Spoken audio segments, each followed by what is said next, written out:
శ్రీమాత్రే నమః. నిన్నటి వీడియోలో దేవతలందరూ కలిసి విష్ణుమూర్తి దగ్గరికి వెళ్ళినప్పుడు విష్ణుమూర్తి చెప్తున్నాడనమాట దేవతలందరికీ, ఓ దేవతలారా, ఈ రోజు నేను మీకు ఒక రహస్యాన్ని చెప్పబోతున్నాను. ఇప్పటిదాకా ఇలాంటిదంటూ ఒకటి ఉంటుందని మీకు కూడా తెలియని విషయం, అది జాగ్రత్తగా వినండి అని. చూడండి, దేవతలందరూ కూడా బండాసురుడు రసం పీల్చేసి వాళ్ళ శరీరాలన్నీ కూడా నీరసపడిపోయి వాళ్ళ బాధలో వాళ్ళు ఉండి, అలాంటి వాళ్ళందరూ కూడా మహావిష్ణువు దగ్గరికి వచ్చి ఆశ్రయం కోరారనమాట. కానీ ఇక్కడ మహావిష్ణువు దానికి వందల వేల రెట్లు ఎక్కువ బాధలో ఉన్నారు.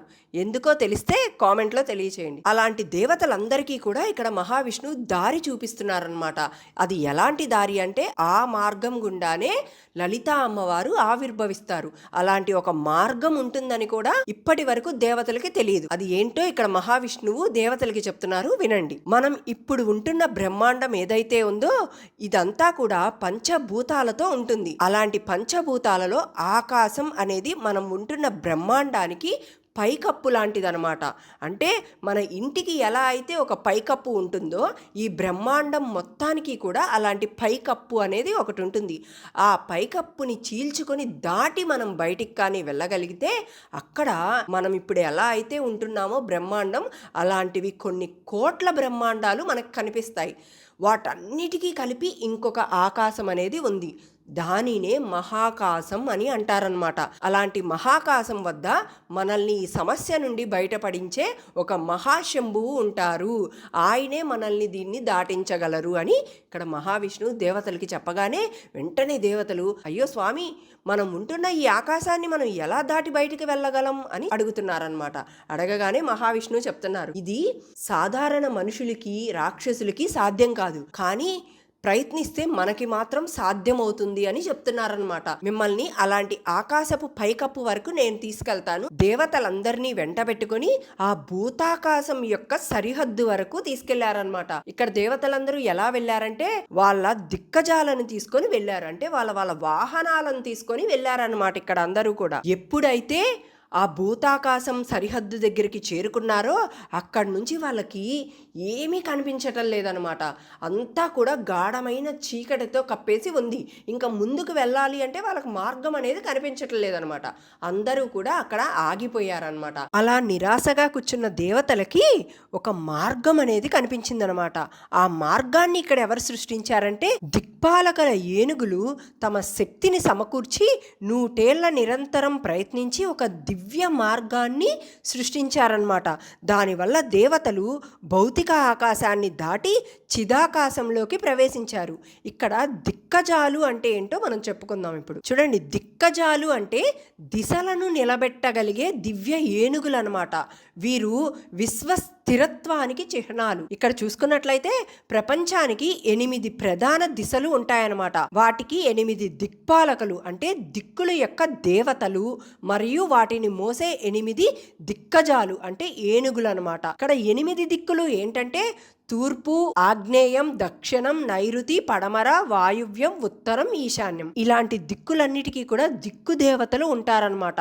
వాళ్ళు ఎవరంటే, తూర్పుకి ఇంద్రుడు దిక్పాలకుడు అయితే ఐరావతం దిక్కజుడు అనమాట.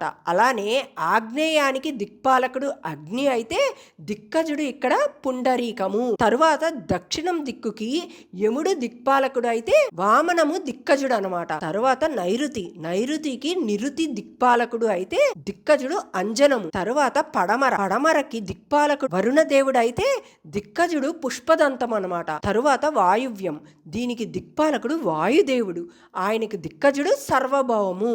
తరువాత ఉత్తరానికి దిక్పాలకుడు కుబేరుడికి దిక్కజుడు ఇక్కడ సుప్రతీకము.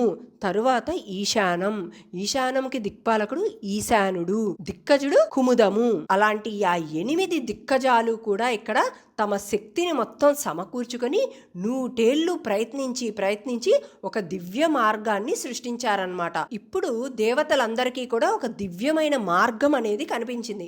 ఆ మార్గంలోకి ప్రవేశించి వాళ్ళు బయటికి చేరగానే అక్కడ ఒక పెద్ద చిదాకాశం కనిపించిందనమాట వాళ్ళకి. ఇప్పుడు ఆ చిదాకాశం ఎలా ఉందంటే, ఇప్పుడు మనం ఏదైతే ఉంటున్నామో ఈ ఆకాశం అంతా కూడా పంచభూతాలతో నిండి ఉంటుంది. కానీ దేవతలు చేరుకున్న ఆకాశం ఎలా ఉందంటే పంచభూతాలు ఏవీ లేవన్నమాట. అక్కడ ఉన్న ఆకాశం అంతా కూడా ఒక శుద్ధమైన ఆకాశంలాగా ఉంది. అలాంటి శుద్ధమైన ఆకాశం కాంతితో నిండి ఉందన్నమాట. ఆ కాంతి ఏంటి అంటే పరమేశ్వరుడి యొక్క కాంతి అన్నమాట. అంటే ఆయనే అక్కడ మహాశంభువే సాక్షాత్తు కాంతి రూపంలో విస్తరించి ఉన్నారనమాట. ఆయనకంటూ ఒక ఆకారం అనేది ఏమీ లేదు, అలా విస్తారంగా ఉన్నారు. అలా విస్తరించుకొని ఉన్న పరమశివుడు ఇప్పుడు ఒక ఆకారం ధరించి వచ్చి వీళ్ళని ఆదుకోవాలన్నమాట. అలా రావాలి అంటే వీళ్ళందరూ ఏం చేయాలంటే దేవతలంతా కూడా ఆయన్ని ప్రార్థించాలి. ఇక్కడ దేవతలు ఎలా ప్రార్థిస్తున్నారంటే అదే మహాశంభు స్తోత్రం ద్వారా ప్రార్థిస్తున్నారు. ఈ మహాశంభు స్తోత్రానికి చాలా ప్రత్యేకమైన విశేషం ఉందన్నమాట. అది ఏంటంటే ఇప్పుడు దేవతలందరూ ఎలా ప్రార్థిస్తున్నారంటే, ఓ పరమేశ్వర మమ్మల్ని నువ్వు రక్షించవయ్యా, ఓ పరమేశ్వర నువ్వు ఏకైకుడివి, నిత్య శుద్ధుడివి, నిత్య శాంతుడివి, నీవు ఆది మధ్య అంతము లేనివాడువు, నీవు రూపరహితుడువు, గుణరహితుడువు, పరమాత్మువు, నీవు యోగులకైనా కూడా తెలియని వాడువు, వేదాలు కూడా నిన్ను వర్ణించలేక ఇది కాదు అది కాదు అని మాత్రమే చెప్పగలవు, నీవు సత్ మరియు అసత్ రెండూ కలిసిన తత్వానివి, నీవు ద్వైతము అద్వైతము అంటే భిన్నత ఏకత్వ రెండిటిని మించిపోయిన చైతన్యపు స్వరూపము, నీవు స్వయంభువు, నిన్ను ఏదీ కూడా సృష్టించలేదు, నీవే నీలో ఉనికిగా ఉన్నావు, నీవే జ్ఞాత, నీవే జ్ఞేయం, నీవు అన్నింటినీ కూడా మించిన ప్రకాశమూర్తివి, ఓ ఈశాన ప్రభువా నీవు ధర్మానికి అధర్మానికి అతీతుడవు, నీకు సుఖం దుఃఖం పుణ్యం పాపం అన్నింటికీ మించిన సమత్వం కలదు, నీవు సూర్యులకే సూర్యుడువు, నీవే అన్నిటికీ మూల ప్రకాశం, నీవే ధర్మం జ్ఞానం సృష్టి లయ అన్నిటికీ మూల కారణము, ఓ శివ నీవు నిరాకారుడివైనప్పటికీ కూడా భక్తుల కోసం సాకారుడిగా ఈశ్వరుడిగా అవతరించావు, రూపరహితుడివైన నీవు రూపంలో కూడా జ్యోతిస్వరూపుడవే, ఓ పరమాత్మ మమ్మల్ని నీవు రక్షించలేదంటే నీకే అపకీర్తి, ఎందుకంటే నీకు భక్తవత్సలుడు భక్తరక్షకుడు అని గొప్ప బిరుదులు ఉన్నాయి, భక్తులంటేనే ఆశ్రయించేవారని అర్థం, నిన్నెవరైతే ఆశ్రయించారో వాళ్ళని రక్షించలేదనుకో నీకే అపకీర్తి వస్తుంది, కనుక స్వామి నీకు అపకీర్తి రాకుండా మా కళ్ళకి కనపడవయ్యా అని ఈ విధంగా ప్రార్థిస్తున్నారన్నమాట మహాశంభువుని. నీవు పదార్థానికి మించి ఉన్న చైతన్యమువి, యోగులు ధ్యానంలో అనుభవించే శూన్యాతీత శబ్దము ఓంకార తత్వానికి స్వరూపము నీవే తండ్రి, నీవు విశ్వకర్మ అంటే సృష్టికి మూలమైన శిల్పివి, శైవులకు శివుడివి, వైష్ణవులకి విష్ణువివి, ప్రతి మతం నిన్నే భిన్న భిన్న రూపంలో పూజిస్తుంది, దయగల వారికి కరుణ గలవాడవు, కానీ దుష్టులకు తమ క్రూరత్వాన్ని తిరిగి చూపించే శక్తివంతుడవి, నీవు బ్రాహ్మణులకు జ్ఞానాగ్నివి, యోగులకు హృదయ నివాసి, అజ్ఞానులకు మాత్రం ఒక విగ్రహం మాత్రంగానే కనపడతావు, నీవే సమస్త సృష్టికి ఆది కానీ నీవే అంతము లేని అంతానివి, ఓ పరమేశ్వర నీవు నిరాకారుడిగా వ్యాప్తి చెంది ఉన్నావు, మేము నిన్ను చూడలేకపోతున్నాము, ఒక రూపం ధరించి మాకు కనబడవయ్యా, నీ పాదాల ముందు మా బాధలను సమర్పించడానికి ఒక రూపం ధరించి రావయ్యా, 3 లోకాల చరిత్రలో ఇంతటి దుస్థితి ఎప్పుడూ కూడా రాలేదు, బండాసురుడు మా ప్రాణశక్తినే పీల్చేసుకున్నాడు, మేము బలహీనులమైపోయామయ్యా, ఓ పరమేశ్వర నీవే స్వయంగా ప్రత్యక్షమయ్యి మాకు మార్గం చూపవయ్యా, మా శత్రువుల నుండి రక్షించవయ్యా, మేమంతా నీ సేవికులం నీ భక్తులం, మా కళ్ళకు కనపడేలాగా అవతరించవయ్యా, బండాసురుడికి సమానమైన వాడు ఈ ప్రపంచంలోనే లేడు, అతను అజేయుడు, మా ఆశ ఇప్పుడు నీవేనయ్యా, దయచేసి ప్రత్యక్షమయ్యి మమ్మల్ని ఈ దుస్థితి నుండి రక్షించవయ్యా పరమేశ్వర అంటూ ఇలా దేవతలంతా కూడా మహాశంభు స్తోత్రం చేస్తూ ఉన్నారనమాట. ఇది స్తోత్రం రూపంలో ఉంటుంది, కానీ మీ అందరికీ అర్థం అవ్వాలని నేను తేలిక భాషలో చెప్పానన్నమాట. ఇలా ఎప్పుడైతే దేవతలంతా కలిసి ఆ మహాశంభువుని ప్రార్థించారో అప్పుడు ఆ పరమేశ్వరుడు ఒక దివ్య జ్యోతి రూపంలో అమ్మవారిని వెంట పెట్టుకొని ఇద్దరూ కూడా జంటగా ప్రత్యక్షమయ్యారన్నమాట. అక్కడ స్వామివారు ఎలా ఉన్నారంటే గజ చర్మాన్ని ధరించి నీలకంఠుడై శూలాన్ని కపాలాన్ని ధరించి ఎదురుగా సాక్షాత్కరించారు. ఆయన ఎలా ఉన్నారంటే 2 చేతులతో 3 కళ్ళతో చిరునవ్వు నవ్వుతూ తెల్లగా ప్రకాశిస్తూ కనిపించారనమాట. ఆయన ఎప్పుడూ కూడా ఒంటరిగా రారు కనుక ఇక్కడ కూడా ఎలా మనకి కనిపించారంటే జంటగా వచ్చారనమాట. అంటే పక్కన అమ్మవారు కూడా వచ్చారని అర్థం. అమ్మవారు ఎలా ఉన్నారంటే ఇక్కడ చంద్రుడు వంటి కాంతుల్ని వెదజల్లుతూ చల్లగా ఉన్నారనమాట అమ్మవారు. ఆ తల్లి 4 చేతులతో భాసిస్తూ ఒక చేతిలో అక్షమాల, మరొక చేతిలో పుస్తకం, మరొక 2 చేతులతో వరదముద్ర అభయముద్ర ధరించి మహాశంభువు పక్కనే ఉన్నారనమాట. ఇక్కడ అమ్మవారు పరచితి, అయ్యవారు పరశంభువు. ఈ ఇద్దరి స్వరూపం గోచరించిందనమాట. ఇప్పుడు ఆ చిదాకాశంలో ఏదైతే ఇంతవరకు నిరాకారంగా వ్యాపించి ఉందో అది ఇక్కడ దేవతలు స్తుతించి సాకారం చేశారనమాట. ఇది ఎలాగంటే పంచదార కానీ పరిచి ఉన్నప్పుడు మనకి అది మామూలు పంచదారలా కనిపిస్తుంది. అదే పంచదార రూపం ధరించి ఒక పంచదార చిలకగా కనిపిస్తే ఎలా ఉంటుందో అలానే ఇక్కడ స్వామివారు అప్పుడు దాకా వ్యాపించి ఉన్న రూపాన్ని ధరించి ఇప్పుడు ఎదురుగా కనిపిస్తున్నారనమాట. సర్వానికి మూలమైన ఆది దంపతులే వీరిద్దరు. ఇప్పుడు స్వామివారు అభయాన్నిస్తూ దేవతలకి చెప్తున్నారనమాట. ఓ నా పిల్లల్లారా, దుఃఖపడకండి, ఈ భయంకర దుస్థితి త్వరలోనే ముగిస్తుంది. ఆ బండాసురుడు బాధలు తట్టుకోలేక మీరు నా దగ్గరికి వచ్చారు కాబట్టి ఖచ్చితంగా నేను మిమ్మల్ని రక్షిస్తాను. బండాసురుడు ఇప్పుడు త్రిలోకాలపై సంపూర్ణ ఆధిపత్యం సంపాదించుకున్నాడు. అతని శక్తి రుద్రుడి వరాల వల్ల ఇంకా ఎక్కువగా ఉన్నది. కానీ నేను చెప్పే మార్గం ద్వారా అతనిని సంహారం సాధ్యమే. ఇక్కడ పరమేశ్వరుడు చెప్తున్నాడు, ఈ సృష్టిలో ప్రళయం 3 రకాలుగా ఉంటుంది. ఒకటి మహాప్రళయం, రెండవది కామప్రళయం, మూడవది అవాంతర ప్రళయం. ఈ ప్రళయాలన్నీ ఎందుకు చెప్తున్నారంటే ఇక్కడ మహాప్రళయం అంటే ఏంటంటే బ్రహ్మగారు సృష్టిని సృష్టిస్తారు. అలాంటి బ్రహ్మగారికి 100 సంవత్సరాలు నిండితే ఒక ప్రళయం వస్తుందన్నమాట. దానినే అవాంతర ప్రళయం అని అంటారు. ఇక్కడ చూడండి, కాలాన్ని పరిశీలిస్తే కృతయుగం, త్రేతాయుగం, ద్వాపర యుగం, కలియుగం అనే 4 యుగాలు ఉన్నాయి. ఈ 4గింటిని కలిపి ఒక మహాయుగం అని అంటారనమాట. ఇలాంటి మహాయుగాలు 71 అయితే కానీ ఒక మన్వంతరం, ఇలాంటి మన్వంతరాలు 14 అయితే కానీ ఒక కల్పం. బ్రహ్మగారికి ఒక కల్పం అంటే ఒక రోజుతో సమానం అనమాట. ఇలాంటి రోజుల సంవత్సరానికి 365 రోజులు. ఇలాంటివి 100 అయితే కానీ ఇక్కడ బ్రహ్మగారికి ఆయువు పూర్తవుతుందనమాట. అప్పుడు ఏర్పడే ప్రళయం పేరే మహాప్రళయం. ఆ మహాప్రళయంలో బ్రహ్మగారికి కూడా స్వతంత్రం ఉండదనమాట. ఇక్కడ అవాంతర ప్రళయం నుంచి సృష్టిని రక్షించడమే బ్రహ్మదేవుడి యొక్క పని. మళ్ళీ ఆయన ప్రొద్దున్నే లేచి సృష్టిని మొదలు పెడతాడు. ఎలాగైతే మనం పగలంతా పనిచేసి రాత్రి విశ్రాంతి తీసుకుని పొద్దున్నే లేచి మళ్ళీ పనులు ప్రారంభిస్తామో అలానే ఆయన కూడా కల్పకాలం పనిచేసి కాస్త ఆయన విశ్రాంతి తీసుకొని మళ్ళీ తిరిగి సృష్టిని ప్రారంభిస్తారనమాట.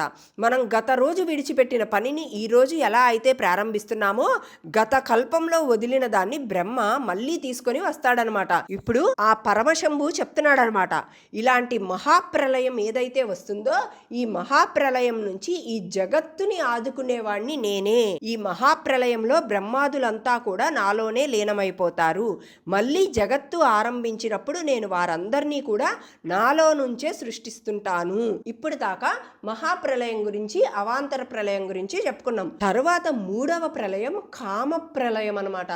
ఎందుకు దీన్ని కామ ప్రళయం అన్నారంటే చూడండి, నేను వీడియో మొదలు పెట్టగానే మీ అందరినీ కూడా ఒక ప్రశ్న వేశాను. దేవతలంతా కూడా బాధపడుతున్నది ఒక ఎత్తు అయితే మహావిష్ణువు దీనికి కొన్ని 100 రెట్లు ఎక్కువ బాధపడుతున్నారు అని. ఎందుకు అంటే ఇక్కడ పరమశివుడు 3వ కన్ను ద్వారా భస్మం చేసింది ఎవరిని అంటే మన్మధుడిని. మన్మధుడు ఎవరు అంటే సాక్షాత్తు విష్ణుమూర్తి లక్ష్మీదేవుల పుత్రుడు అనమాట. అంటే ఇక్కడ పుత్ర శోకంలో మునిగి నారాయణుడు ఉన్నాడు. అందుకే ఇక్కడ నారాయణుడు అంత బాధలో ఉన్నాడని అర్థం అనమాట. ఇక్కడ చూడండి, ఇక్కడ కామ ప్రళయం అంటే ఏంటి? ఇక్కడ శివుడు 3వ కన్ను ద్వారా మన్మధుడు అంటే ఎవరిక్కడ? కామదేవుడిని భస్మం చేశాడు. అందువల్ల ఏర్పడినదే ఈ 3వ ప్రళయం కామ ప్రళయం అనమాట. దీని నుంచి మిమ్మల్ని కాపాడేది నేను కాదు, నా యొక్క శక్తి నుంచి ఉద్భవించిన ఆవిడే లలితా మహాత్రిపుర సుందరి. ఆవిడ మాత్రమే మిమ్మల్ని ఇందులో నుంచి బయటపడేయగలదు అని పరశంభువు చెప్తున్నారనమాట. ఇక్కడ జాగ్రత్తగా గమనించినట్లయితే అయ్యవారి పక్కనే అమ్మవారు ఉన్నారు. ఉన్నారు, అయ్యవారు ఒక్క మాట చెప్పి వెళ్ళి కాపాడు అంటే అమ్మవారు వచ్చేస్తారు. మరి ఎందుకు అయ్యవారు అమ్మవారికి అలా చెప్పకుండా యజ్ఞాలు చేయాలి అని చెప్పారంటే, ఏది ఎలా రావాలో అది అలానే రావాలి. అక్కడ పరచితిగా ఉన్న అమ్మవారు బ్రహ్మాండాలకి అతీతమైన శక్తిగా ఉన్నారు. కానీ ఇక్కడ కామ ప్రళయం ఎక్కడొచ్చిందంటే బ్రహ్మాండం లోపల. అమ్మవారు ఇప్పుడు దాకా బ్రహ్మాండానికి ఆవల ఉన్నారు. మరి అలాంటి బ్రహ్మాండం లోపలికి అమ్మవారు రావాలి అంటే ఏం చేయాలి? ఒక రాజ్యం ఉందనుకోండి, ఆ రాజ్యంలో ఒక రాజుగారు ఉన్నారు. ఇప్పుడు రాజుగారు యుద్ధానికి వెళ్ళాలి. ఎలా వెళ్తారు? నేరుగా వెళ్ళిపోరు కదా. యుద్ధానికి వెళ్ళేటప్పుడు ఆ యుద్ధానికి సంబంధించిన యుద్ధ వస్త్రాలు ధరించి వెళ్ళాలి అక్కడికి. అదే రాజుగారు తన కోటలో విశ్రాంతి తీసుకుంటున్నారనుకోండి, ఆ యుద్ధ వస్త్రాలు వేసుకొని విశ్రాంతి తీసుకుంటారా అంటే ఎక్కడ ఎలా వెళ్ళాలి, ఎక్కడ ఎలా ఉండాలి అనే దానికి ఒక పద్ధతి అనేది ఉంటుందన్నమాట. అందుకే యుద్ధ రంగంలోకి వెళ్ళటానికి యుద్ధ వస్త్రాలు వేసుకొని వెళ్ళాలి. అదే విశ్రాంతి తీసుకోవాలి అంటే సాదాసీదామైన వస్త్రాలు వేసుకుంటే సరిపోతుందన్నమాట. ఇప్పుడు అమ్మవారు అలాంటి కామ ప్రళయానికి, అలాంటి బండాసురుడితో యుద్ధం చేయడానికి అమ్మవారు రావాలి. అలాంటప్పుడు అమ్మవారు ఎలా రావాలి అంటే ఆ పరచితి కూడా ఇక్కడ కామ ప్రళయం నాశనం చేయటానికి మరొక రూపం దాల్చి రావాలన్నమాట. ఆవిడ రావాలంటే ప్రార్థించాలి. భగవంతుడు కూడా ఊరికే రాడు. ఎవరు ప్రార్థిస్తారో వారికే అక్కడ భగవంతుడు. కనుక మీరంతా కూడా ప్రార్థించండి అని దేవతలకి పరశంభు చెప్తున్నాడనమాట. అలా చెప్పగానే దేవతలంతా కూడా అలానే చేస్తున్నామయ్యా, మా దగ్గర ఎలాంటి శక్తి కూడా లేదు, మొత్తం కూడా నీరసం అయిపోయి ఉన్నాము అని చెప్పుకుంటున్నారనమాట. అలా చెప్పగానే వెంటనే పరశంభువు అయితే నేను మీకు సహకరిస్తాను, నేను మీకు సహాయం చేస్తాను అని పరశంభువు చెప్పారు. ఇప్పుడు అలాంటి మహాశంభువు మహాయాగాన్ని చేయబోతున్నారనమాట. ఆ కామ ప్రళయం నుంచి వారిని ఉద్ధరించడానికై ఒక చిచ్చక్తి ఉద్భవించాలి. కనుక నేను ఇప్పుడు ఒక యజ్ఞం చేస్తానన్నాడు మహాశంభువు. మీరు చేసే యజ్ఞాలు చాలవు అని మరి యాగం ఎలా చేయాలో ఇక్కడ పరశంభువు వివరిస్తున్నాడనమాట. ఆయన చేసే యాగం పేరు మహాయాగము. ఆ మహాయాగంలో నుంచే అమ్మవారు ఆవిర్భవిస్తారు. ఆ యాగం శివుడు ఒక్కడే చెయ్యగలడనమాట. చూడండి, ఇక్కడ అమ్మవారి అనుగ్రహం రావాలంటే శివుడే ముందుకు రావాలి. అంటే శివుడే గురువు అయ్యి గురువు రూపంలో రావాలన్నమాట. ఇక్కడ అమ్మవారే తన దశమహావిద్యలను శివుడిని తయారు చేయమని అడుగుతారనమాట. అలా అడగగానే ఇక్కడ శివుడు అడుగుతారు, నేనా అని అడగగానే, నా గురించి చెప్పాలంటే నువ్వే చెప్పాలయ్యా, నీ గురించి చెప్పాలంటే నేనే చెప్పాలి, మన ఇద్దరి గురించి మనకి కాక ఇంకెవరికి తెలుస్తుంది అని అమ్మవారు అంటున్నారనమాట. ఇక్కడ నా విద్యలన్నిటికీ నువ్వే గురువు అని అమ్మవారు స్పష్టంగా శివుడికి చెప్పారు.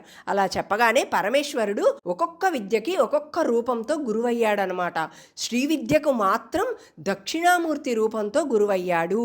ఇక్కడ అందుకే శ్రీ విద్యని స్వతంత్ర తంత్రం అని కూడా అంటారనమాట. దక్షిణామూర్తి ఇచ్చిన విద్యయే ఆత్మ విద్య, అదే బ్రహ్మ విద్య. శ్రీ విద్యకి దక్షిణామూర్తి గురువు అంటే శ్రీ విద్య బ్రహ్మ విద్య అని ఇక్కడ అర్థం అనమాట. ఆ దక్షిణామూర్తే ఇక్కడ మహాశంభువు. ఆయన ఇప్పుడు గురువై రావాలి. ఆయనే చెప్తున్నాడు, నేను వచ్చి ఒక యాగం చెయ్యాలి, కానీ దానికి ఒక షరతు. మీకు ఇప్పుడున్న ఆకారాలతో ఎలాంటి లాభం లేదు. మీ శరీరాలన్నీ కూడా చాలా నీరసంగా ఉన్నాయి.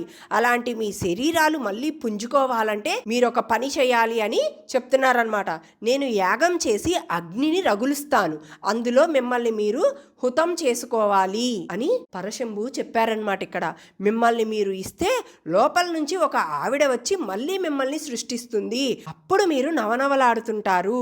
ఇప్పుడున్న ఈ నీరసం, ఎండుతనం అవన్నీ కూడా ఆ అగ్నిగుండంలో పడివేయండి, మళ్ళీ మీరు శుద్ధమైన శరీరాలతో వస్తారని పరమశివుడు చెప్పగానే వారంతా కూడా ఆ పరమేశ్వరుడికి నమస్కరించి, స్వామి నువ్వేం చెప్తే అది చేస్తాం, ఎందుకంటే మా క్షేమం కోసమే కదా నువ్వు చెప్తున్నావు అని అంటున్నారనమాట. అందులో పడడం వల్ల మేము ధన్యులమవుతాం, అందులో నుంచే మేము మళ్ళీ బయటికి గొప్పగా వస్తామంటే అంతకంటే మాకేం కావాలి, కనుక మేమంతా కూడా సిద్ధమే అని చెప్తున్నారనమాట. చూడండి, ఇక్కడ లోకాలకి ఉపకారం కలిగించడానికై బ్రహ్మాండాలకు పైన ఉన్న స్వామి అందులో నుంచి దిగి వచ్చారనమాట. ఇదంతా కూడా ఒక యోగపరమైన రహస్యం. ఇక్కడి నుంచి యాగం ఎలా చేయాలో చెప్తున్నారనమాట. యాగానికి ఏమేం కావాలి ఇక్కడ అంటే, ఇక్కడ దేవతలు ఉంటున్న బ్రహ్మాండంలోకి పరమేశ్వరుడు ప్రవేశించి హోమగుండం కావాలి కనుక 7 సముద్రాలలో చివరి సముద్రాన్ని ఎండకట్టారనమాట. ఆయన సూక్ష్మ రూపంలో ప్రవేశించి హోమగుండాన్ని సిద్ధం చేస్తున్నాడు. ఇదంతా కూడా ఎవరు చెప్తున్నారు అంటే హయగ్రీవ స్వామి వారు అగస్త్యమునికి చెప్తున్నారనమాట. అలా చెప్తూ చెప్తూ యాగం దాకా చెప్పి వెంటనే హయగ్రీవ స్వామి వారు చెప్పడం ఆపేశారు. అప్పుడు అగస్త్యముని వారు అడుగుతున్నారు, నీవు చెప్తున్నది చాలా చిత్రంగా ఉంది స్వామి, ఈ యాగం నేను ఎప్పుడూ ఎక్కడా వినలేదు, ఏ వేదాలలో కూడా ఇది లేదు. ఆ మహాయాగం ఎలా జరిగింది, దానివల్ల వచ్చిన ఫలితం ఏంటి, కొంచెం చెప్పండి అయ్యా, వింటాను అని అగస్త్యముని అడగగానే హయగ్రీవ స్వామి వారు చెప్తున్నారనమాట. ధన్యుడవు అగస్త్య, విను చెప్తాను.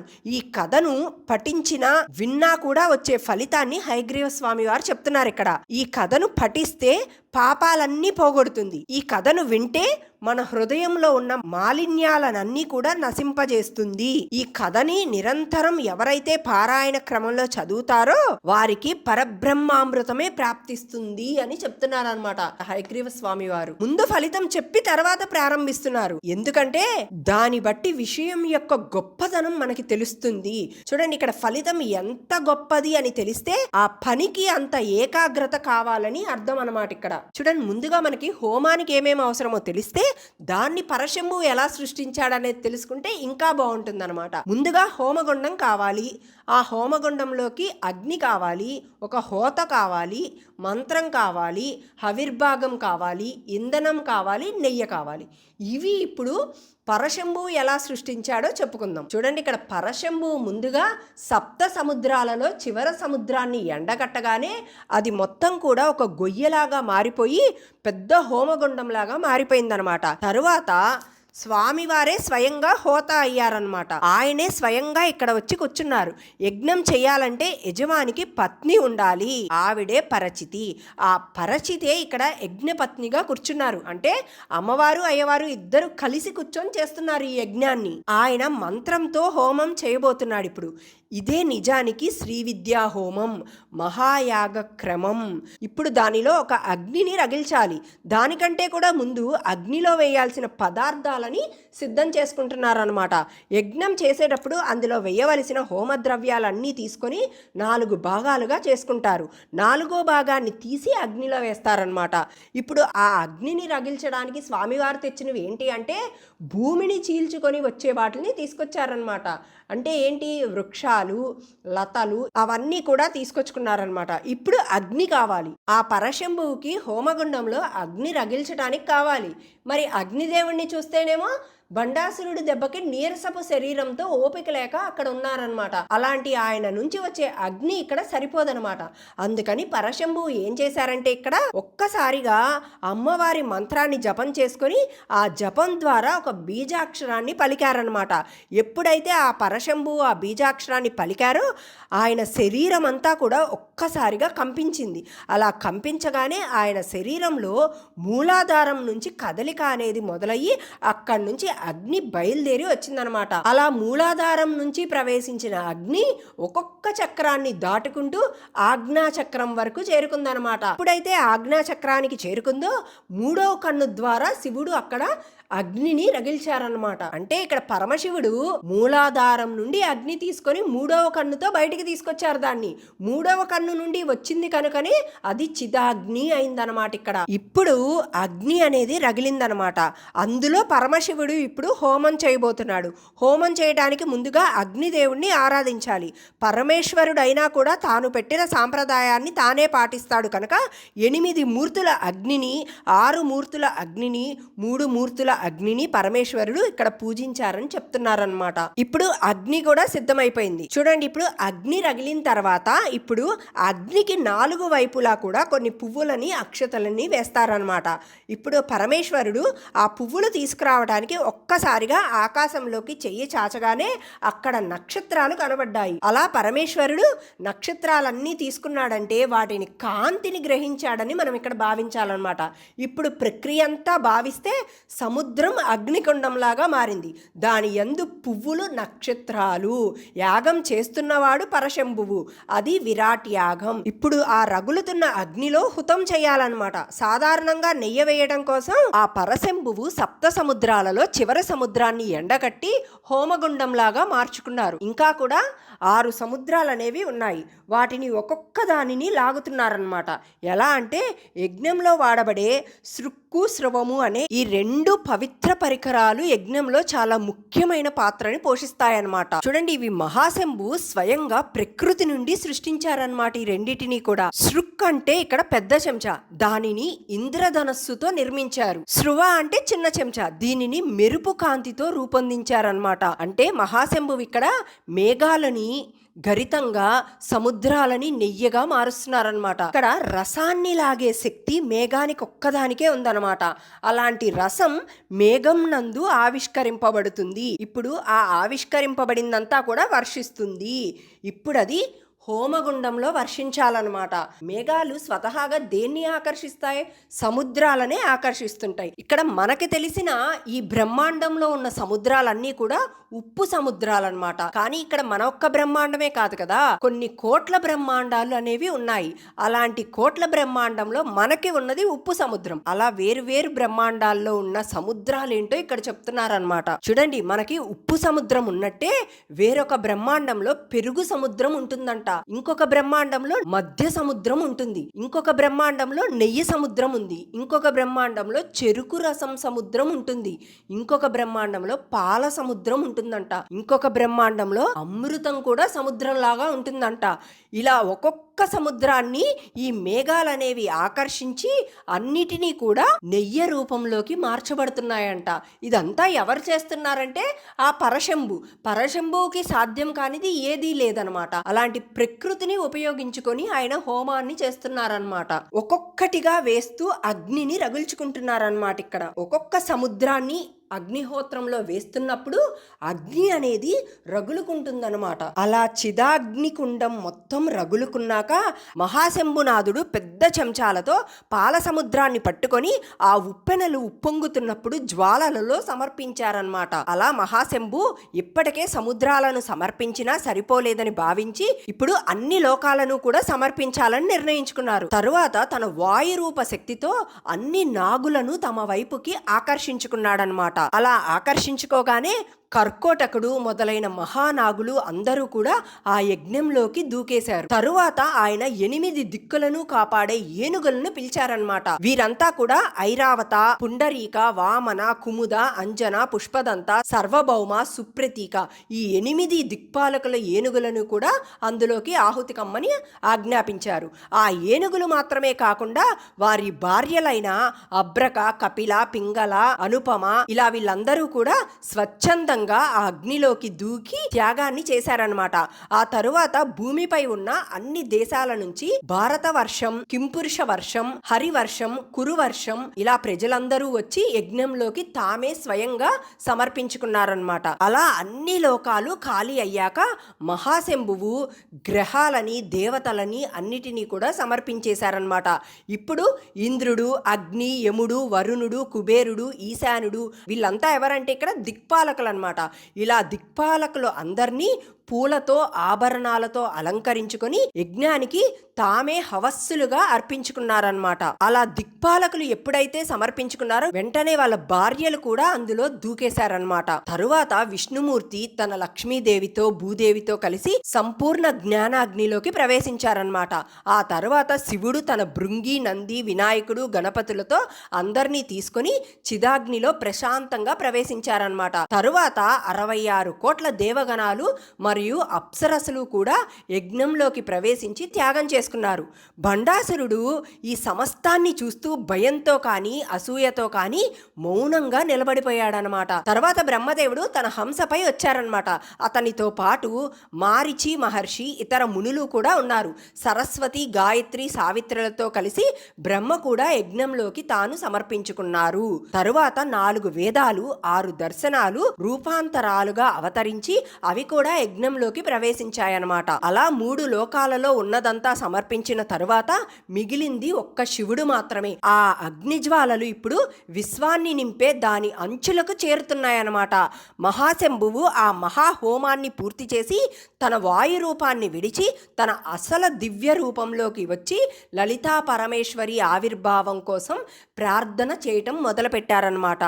ఆ యజ్ఞం ద్వారా శివుడు తనలోని సమస్త శక్తులని సమర్పించి లలితాదేవి ఆవిర్భావానికి సిద్ధం చేసిన సృష్టికర్మ అయ్యారన్నమాట. అలా పరమశివుడు ఇక్కడ లలితామ్మవారు రావటానికి స్తోత్రాలు చేస్తున్నారన్నమాట. ఏమనంటే, నీవే సర్వ విశ్వానికి సారం, నీవే ఆత్మ, నీవే అన్ని భూతాల పాలకురాలవి, ఈ దివ్య జ్ఞానాగ్నిలో నుండి వెలువడిన సర్వజనుల రక్షకురాలుగా అవతరించు తల్లి, నీవు పరమానంద రూపినివి, అన్ని లోకాలకు ఆనందం శాంతి మంగళం ప్రసాదించు తల్లి, నీవే జ్ఞానం జ్ఞాత జ్ఞేయం, అంటే తెలిసినది తెలియనిది తెలిసేదానిలాగా చేసేది కూడా నీవే.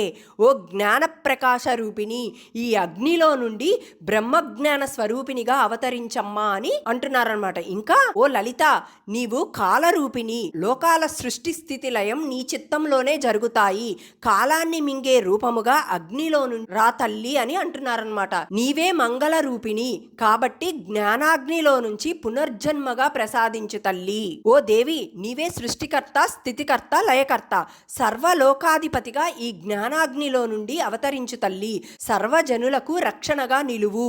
నీవు భండాసురుడు తారకాసురుడు వంటి దుష్టులను సంహరించడానికి ఉత్సాహంగా వెలిసే శక్తి రూపిణివి. ఓ పరమేశ్వరి, ఈ దివ్య జ్ఞానాగ్నిలో నుండి మహిషాసుర మర్దినిలాగా లలితా మహారాణిలాగా అవతరించు తల్లి అని శివుడు ఈ విధంగా ప్రార్థన పూర్తి చేసిన వెంటనే ఒక దివ్య రథం ప్రత్యక్షమైందనమాట. అదే లలితా పరమేశ్వరి రథం, శ్రీచక్ర రథం. ఆ రథం 4 యోజనాల విస్తీర్ణం, ఎత్తు 10 యోజనాలన్నమాట. 9 అంతస్తులతో కాంతివంతంగా మెరుస్తూ ఉంది. అది ధర్మ అర్ధ కామ మోక్షం అనే 4 పురుషార్థులను ప్రసాదించగలిగే మహాచక్రం అన్నమాట. ఆనంద పతాకంతో మెరిసే ఆ రథం మేరు ప్రస్థార రూపంలో శ్రీచక్ర రథంగా ప్రసిద్ధి పొందింది. రథం మీద పై అంతస్తులో లలితాదేవి 4 భుజాలతో దివ్య ఆభరణాలతో 16 సంవత్సరాల యవ్వన కాంతితో అలా అమ్మవారు బయటకొచ్చారన్నమాట. ఇదంతా కూడా లలితా సహస్రనామంలో 4వ నామమైన చిదాగ్నికుండ సంభూత దేవ కార్య సముద్యత ఈ నామానికి అర్థం అన్నమాట. చూడండి, ఇక్కడ చిదాగ్నికుండ సంభూత, అమ్మవారు ఎలాంటి చిదాగ్నిలో నుంచి వచ్చారంటే, అమ్మవారు సాక్షాత్తు ఆ పరమశివుడి యొక్క 3వ కన్నులో నుంచి వచ్చిన చిదాగ్నిలో నుండి పుట్టారు. దేనికోసం వచ్చారు? దేవకార్య సముద్యత, దేవతల కార్యం కోసం అమ్మవారు వచ్చారనమాట. అది లలితా సహస్రనామంలో 4వ నామానికి అర్థం అన్నమాట. అంటే అమ్మవారు ఎలా పుట్టారు అంటే, అగ్ని అనేది దేనికి ఇక్కడ స్వచ్ఛతకి మారుపేరు. అది కూడా సాక్షాత్తు ఆ పరమశివుడి యొక్క 3వ కంటి నుంచి వచ్చింది ఆ అగ్ని. అంటే అలాంటి అగ్ని ఇంకెంత పవిత్రంగా ఉంటుందంటే కొన్ని కోట్ల పవిత్రతకి మారుపేరు అనమాట అమ్మవారు. అలాంటి అమ్మవారు ఇక్కడ దేనికి వచ్చారంటే, కామ ప్రళయంలో నుండి దేవతల్ని కాపాడటం కోసం వచ్చారనమాట. ఇంకా రేపటి నుంచి అమ్మవారి రూప వైభవం అనేది ఉంటుందన్నమాట. ఆ రూప వైభవం ఎలా వినాలంటే, మనందరం కూడా పసిబిడ్డలం అయిపోవాలన్నమాట.